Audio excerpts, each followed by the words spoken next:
देखिए, गुरु पिछले साल 14 मई को मिथुन राशि में प्रवेश करते हैं। उसके बाद मात्र 5 महीने में वो पूरी राशि को कवर कर लेते हैं और अक्टूबर में जाके एक्सॉल्टेड हो जाते हैं। फिर नवंबर की 11 तारीख को गुरु अपनी एक्सॉल्टेड अवस्था में वक्री हो जाते हैं और उसी वक्री अवस्था में पीछे चलते चलते 5 दिसंबर को मिथुन राशि में पुनः प्रवेश करते हैं और अब फाइनली अपनी वक्री अवस्था से वो बाहर आने वाले हैं। तो कितना कॉम्प्लेक्स ट्रांजिट रहा है ये अब तक गुरु का, और इसका प्रभाव आपने अपने ऊपर भी देखा होगा, अपने परिवारजनों के ऊपर भी देखा होगा और दुनिया में भी आप देख ही रहे हैं कि कितनी खलबली मची हुई है। अब गुरु के मार्गी होते ही हमें कुछ आराम पड़ेगा। जो काम अब तक अटके हुए थे वो पूर्ण होंगे, जो प्रोसेस पीछे क्रिएट हुआ था उसका हमें रिजल्ट मिलेगा, चीजें फाइनली शेप अप होने लगेंगी। और वैसे भी गुरु 2 जून को एक्सॉल्टेड होने जा रहे हैं, तो गुरु के एक्सॉलेशन का जो अच्छा प्रभाव हम लोगों के ऊपर होने वाला है उसके जो बीज है उसका जो आधार है इसी ड्यूरेशन में डलेगा। जी हाँ, मार्च 11 से लेके 2 जून का पीरियड काफी इंपॉर्टेंट है हम सभी के लिए, और आज के इस वीडियो में इन्हीं बातों को मैंने समझाया है, बतलाया है। तो इस पर्टिकुलर वीडियो में मैंने बात करी है मीन राशि के जातकों के लिए। तो मीन राशि वालों, मीन लगन वालों, आपके केस में गुरु सबसे इंपॉर्टेंट प्लैनेट है, क्योंकि गुरु की रूलरशिप आपके फर्स्ट हाउस के ऊपर है और आपके 10th हाउस के ऊपर है।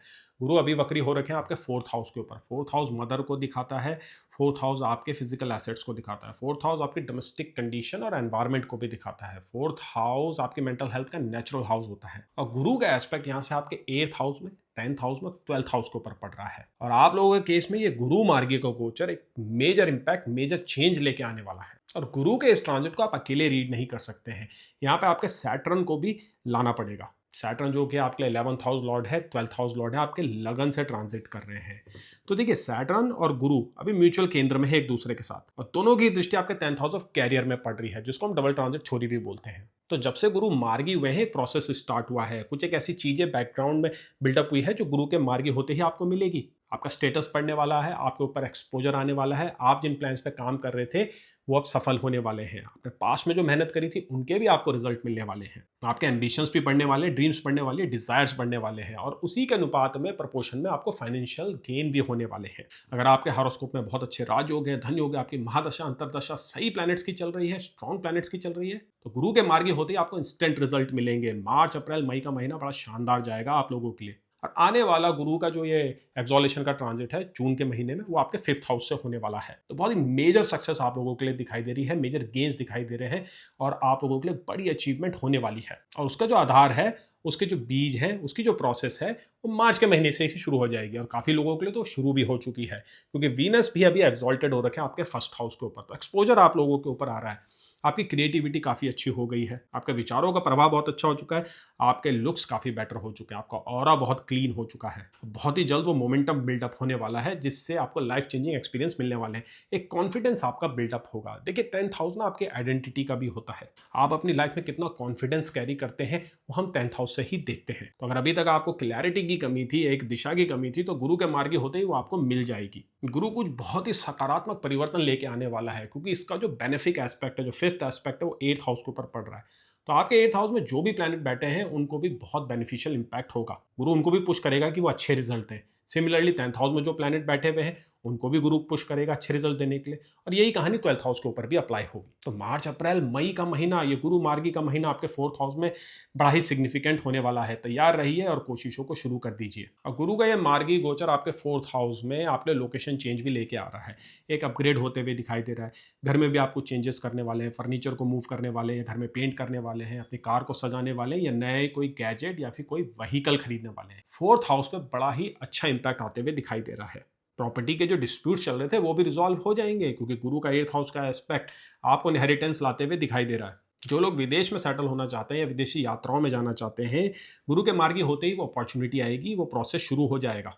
गुरु अभी आपके 12th हाउस पे एस्पेक्ट कर रहे हैं। अगर 12th हाउस में राहु बैठा हुआ है, केतु है, या मार्स या सैटर्न है, तो शॉर्ट है कि इस मार्गी पीरियड के बाद आप जो है विदेश यात्राएं करेंगे, और विदेश से लाभ होते हुए भी दिखाई दे रहे हैं। अगर आपका बिजनेस है एक्सपोर्ट का, इंपोर्ट का, या आप कोई नया बिजनेस स्टार्ट करना चाहते हैं, तो उसमें भी ये पीरियड सपोर्टिव है। तो कैरियर के पॉइंट ऑफ व्यू से, फाइनेंसेस के पॉइंट ऑफ व्यू से, सारे एंगल से ये ट्रांजिट काफी अच्छा लग रहा है। रिलेशनशिप में या फिर डोमेस्टिक फ्रंट में अगर कोई इश्यूज चल रहे थे, पारिवारिक माहौल अगर सही नहीं चल रहा था, तो ये गोचर वहां पे इंप्रूवमेंट लेके आएगा। सबसे पहले तो आपके बिहेवियर में करेक्शन कराएगा, आपकी सोच समझ को वो बेटर कर देगा। फोर्थ हाउस में इतना स्ट्रॉन्ग ट्रांजिट, इतना बेनिफिशियल ट्रांजिट हमें अंदर से बदलाव लेके आता है, हमें क्लैरिटी देता है, चीज़ों को समझने की हमारी क्षमता को बढ़ा देता है, हमें पुश करता है कि हम नॉलेज को एक्वायर करें और अपने कम्युनिकेशन में काम करें। तो अभी तक जो मिसअंडरस्टैंडिंग चल रही थी, जो मिसकम्युनिकेशंस हो रहे थे, तो वो भी ठीक होने लगेंगे। लोगों का रवैया, लोगों का बिहेवियर आपके प्रति ठीक होने लगेगा। और इस चीज़ का फ़ायदा आपको वर्क स्पेस के इशूज़ में काफ़ी ज़्यादा मिलने वाला है। वर्क स्पेस में अगर कोई डिस्प्यूट चल रहे थे, आपको एनिमीज बॉदर कर रहे थे या सीनियर से कोई इशूज़ थे, तो वो रिजॉल्व होंगे। गुरु आपकी इमेज पे बहुत अच्छा मेकओवर देगा, एक पॉजिटिविटी आपके आसपास आने लगेगी, लोग आपको एक अलग तरीके से देखेंगे, लोग आपके एफर्ट्स को सराहेंगे आपके, और आपकी जो कोशिशें हैं उनको भी आप अप्रिशिएट करेंगे, फिर वो प्रोफेशनल स्पेस पे हो या फिर पर्सनल स्पेस पे हो। थोड़ा बहुत मदर की हेल्थ पे ध्यान देने की जरूरत है, क्योंकि गुरु जब मार्गी होंगे फोर्थ हाउस में, तो फोर्थ हाउस में मदर की हेल्थ को इम्पैक्ट कर सकते हैं। और ठीक उसी प्रकार से थोड़े बहुत इश्यूज आपको आपकी खुद की हेल्थ में भी आ सकते हैं, खासकर उन लोगों को जो लोग एजमेटिक हैं या फिर जिन लोगों को डायबिटीज हो रखा है। गुरु के मार्गी होते ही कुछ कॉम्प्लिकेशंस होते हुए दिखाई दे रही है। और देखिए, आप लोगों के केस में भी राहु 12th हाउस से ट्रांजिट कर रहा है, और राहु का एस्पेक्ट आपके 4th हाउस में पड़ रहा है, और गुरु भी जो है 12th हाउस को एस्पेक्ट कर रहे हैं। तो यानी कि राहु और गुरु के बीच में म्यूचुअल एस्पेक्ट डेवलप हो रखा है। इन दोनों का म्यूचुअल एस्पेक्ट आपस में नर्वस सिस्टम के लिए अच्छा नहीं होता है। ओवर थिंकिंग बढ़ जाती है, स्लीप के पैटर्न्स जो है डिस्टर्ब हो जाते हैं, एक्सपेंसेस भी होते हैं, हॉस्पिटल्स के अराउंड कुछ बिल बढ़ जाते हैं। तो गुरु के मार्गी होते ही ऐसी संभावनाएं लग रही हैं कि थोड़े बहुत खर्चे, थोड़ा बहुत एक्सपेंसेस आपके हॉस्पिटल्स के अराउंड हो सकते हैं। लेकिन अगर सारे प्लैनेट्स को जोड़ के देखा जाए और सारी इक्वेशंस को जोड़ के देखा जाए, तो कुछ भी इतना मेजर नेगेटिव नहीं है। मार्च के महीने में अधिकांश समय वीनस आपके फर्स्ट हाउस में एक्सॉल्टेड रहने वाला है, और मार्च के ट्रांजिट का भी बहुत अच्छा सपोर्ट मिल रहा है आपको। मार्च बहुत ही जल्दी आपके फर्स्ट हाउस के ऊपर आ जाएंगे, और जैसे ही वो सैटर्न के साथ यूनियन करते हैं और गुरु फोर्थ हाउस में, ये सारे म्यूचुअल क्वाड्रेंट पे आ जाएंगे। तो रियल एस्टेट से फायदा होते हुए दिख रहा है, एक एक्सपोजर आपके ऊपर आने वाला है, कोई बड़ी सफलता मिलते हुए दिखाई दे रही है। तो बहुत ही गोल्डन समय आप लोगों के लिए शुरुआत होने वाला है। मीन राशि के जातक, मीन लगन के जातक तैयार हो जाइए और इस गोचर का भरपूर लाभ उठाइएगा। रेमेडीज में क्या करना है? रेमेडीज में सबसे पहले तो आप अपने गुरु को बलशाली कर सकते हैं। गुरु को स्ट्रॉन्ग करने के लिए आप सबसे, जो आपकी फिंगर है, इंडेक्स फिंगर, इसमें आप या फिर पेंडेंट में आप एक येलो सफायर पहन सकते हैं, ज्योतिष क्वालिटी का। हो सके तो एकादशी का व्रत भी शुरू कर दीजिए और विष्णु सहस्त्रनाम का पाठ कीजिए। खुद से नहीं कर सकते हैं तो किसी पंडित से जरूर करवाइएगा। आप लोगों के लिए गुरु लगनेश है, तो भगवान विष्णु की पूजा करना आप लोगों के लिए कंपलसरी है। मैं आशा करता हूँ ये गोचर आप लोगों के लिए अच्छा जाए, आपकी मनोकामनाएं पूर्ण हो और आपको अच्छे अच्छे रिजल्ट्स मिले। अगर आप चैनल में नए आए हैं तो चैनल को सब्सक्राइब कीजिए, वीडियो को लाइक कीजिए। ऐसे ही अपडेट्स मैं आपकी राशि के लिए, आपके लगन के लिए लेके आता रहूंगा। और बहुत ही जल्द मैं एक सीरीज स्टार्ट करने वाला हूँ जो उन लोगों को हेल्प करेगी जो एस्ट्रोलॉजी सीखना चाहते हैं। तो बहुत जल्दी मिलते हैं उस नई सीरीज के साथ, तब तक के लिए नमस्कार।